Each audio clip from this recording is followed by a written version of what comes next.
People normally ask me, how many wives do you have? And I say one. But you see, I'm allowed to marry as many as I can, even 50. And then another question is there divorce in Maasai? And I say no.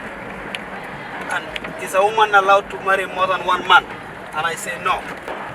Our culture is a bit unfair to that extent, because as a man, I have the privilege of marrying like 10 wives.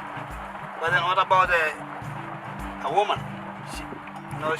She cannot be married more than once. In Maasai culture, there is no divorce. If my wife now decided to leave me, she will just stay at this home, but at the old age, she have to come back. But thinking of your world, your side of the world, you kind of have equal opportunities, men and women, because you can, as a man, you can divorce, marry another woman, and the woman as well can divorce you and marry another man.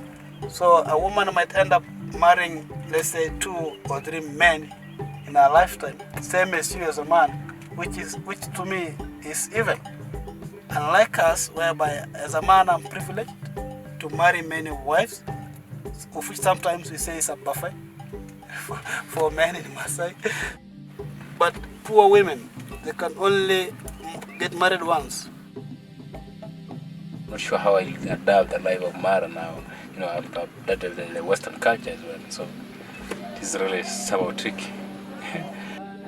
So she saw the difference. The equality there, no equality here.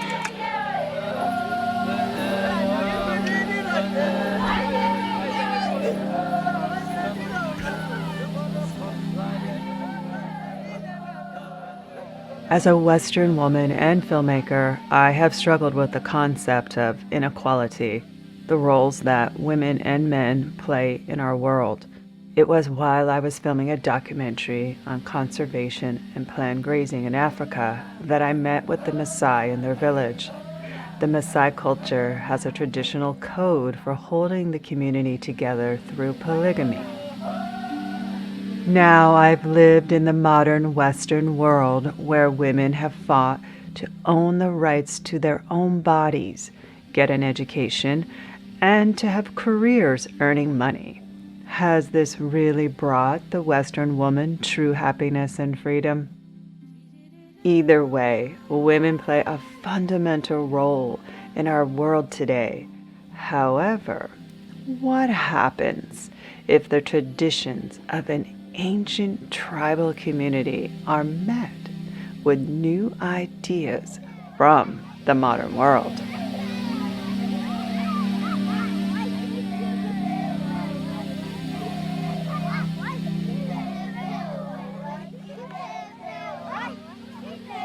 Meanwhile, education now they bring many changes, because the way we feed our children right now is not the way our parents they feed us, because I'm 100% sure my parents they feed us with milk, blood, and meat. And now, if I try to feed my children the way my parents they feed me, they say no, that. So I have to buy vegetable for them, maize flour for them, and some potatoes or like rice or whatever, something like that. And education they brings all those changes. But there's still the easier food to get all the time, especially in my community.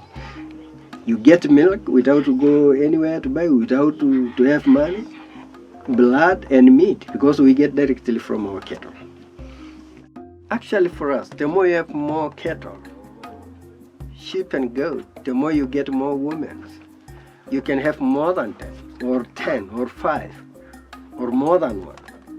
And so, for example, if you have maybe 2 wives or 5 wives, each wife make her own house. I know we are different. Women build these huts for us. So before man get married, you don't have your own house. Until you get married, you get your own house because your wife built for you.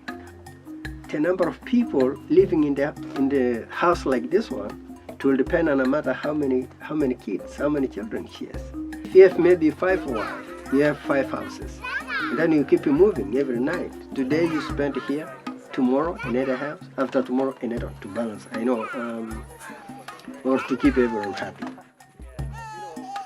It is in the constitution for men to be polygamous, but women cannot Be polygamous.